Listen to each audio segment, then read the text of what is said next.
Hi mga higala! Welcome sa episode 5 sa Proverbs Reading Series. Karong adlaw atuang tukiyo ng gahom sa mga pulong, the power of words.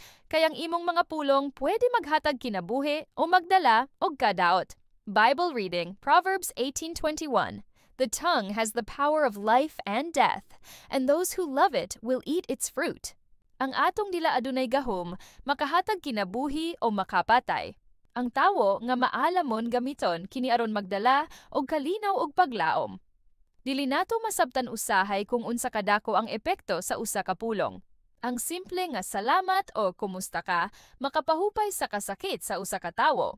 Apan ang pulong nga puno sa kasuko makaguba og relasyon og kasing-kasing. Ang Proverbs nagtudlo nga ang mga pulong murag mga binhe. Kung imong itanom ang maayo, mutubo ang maayo. Kung pulos negatibo, maupod imong aanihon.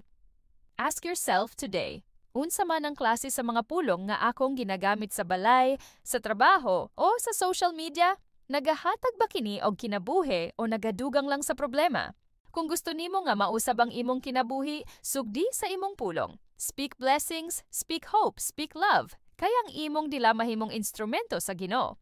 Mag-ampo ta, Ginoo, tabangi kami nga bantayan ang among dila. Himuwa nga ang among mga pulong mahimong tinubdan sa kinabuhi, dili sa kadaot. Puna kami sa imong gugma aron kana pud among isulti sa uban. Amen. Salamat mga kaalawiton, ug ayaw kalimot, speak life today.